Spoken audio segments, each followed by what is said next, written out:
ડાંગ જિલ્લાના ગામડાઓમાં આદિવાસીઓએ પરંપરાગત રીતે પૂજા અર્ચના કરી હોળિકા દહન કર્યું. હોળિકા દહન કાર્યક્રમને લઈને જિલ્લાભરમાં ઉત્સવ અને ઉમંગનો માહોલ.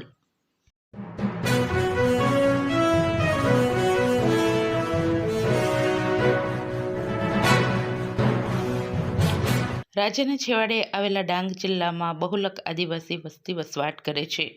ડાંગ જિલ્લો પ્રકૃતિથી ઘેરાયેલ વિસ્તાર હોવાથી અહીં પ્રકૃતિ સહિત વિવિધ તહેવારોની અનોખી રીતે ઉજવણી કરવામાં આવે છે, જેમાં ડાંગ જિલ્લાના આદિવાસીઓ માટે હોળીનો પર્વ અનેરું અદકેરું સ્થાન ધરાવે છે.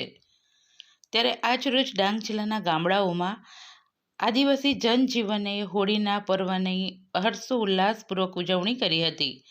ડાંગ જિલ્લાના આદિવાસીઓનો મુખ્ય તહેવાર જ હોળી હોય. હોળીના દિવસના લઈને 5 દિવસ સુધી કામકાજથી અળગા રહી મેળાઓમાં લિજ્જત માણતા નજરે પડે છે. ડાંગ જિલ્લાનું આદિવાસી જનજીવન હોળી પર્વને પારંપરિક રીતે આનંદ અને ઉલ્લાસથી ઉજવણી કરે છે. ડાંગ જિલ્લામાં હોળીના પર્વમાં ડાંગીજનો ખાવલા પીવલા અને નાચોલાની પરંપરાને યાદ અપાવે છે. હોળીનો તહેવાર ડાંગીઓ માટે ફક્ત રંગોળી રમવા માટેનો જ નહીં, પરંતુ આસ્થા અને માન્યતાઓનો તહેવાર છે. આદિવાસીઓ મન ભરીને આ તહેવારની ઉજવણી કરે છે. ડાંગી લોકોની પોતાની માન્યતાઓ પૂર્ણ થાય તો તેઓ ખુશ થઈ હોળીને વધાવે છે. આદિવાસી પરંપરા મુજબ નાચ ગાન અને પૂજા વિધિ થાય છે. હોળીને 5 દિવસ સુધી સળગતી રાખવામાં આવે છે, જેને સ્થાનિક ભાષામાં પાચકા તરીકે ઓળખવામાં આવે છે.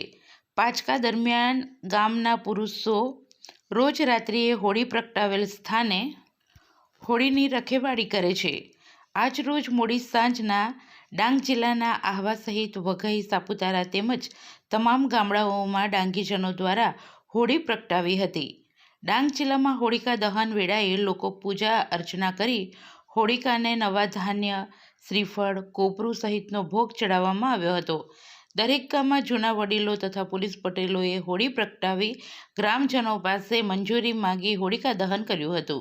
ડાંગ જિલ્લામાં હોળીના પરંપરાગત પર્વની ઉજવણી ખૂબ જ હર્ષોલ્લાસ સાથે કરાઈ હતી.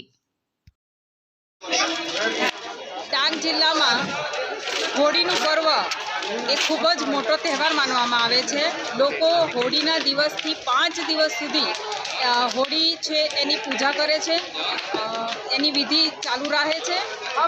આજે હોલિકા દહન નિમિત્તે આહવાના નગરજનો ખૂબ જ મોટી સંખ્યામાં અહીં ઉપસ્થિત રહ્યા હતા અને હોલિકા દહન વિધિમાં ખૂબ જ ઉત્સાહભેર ભાગ લીધો હતો અને પૂજન વિધિમાં હાજરી આપી હતી.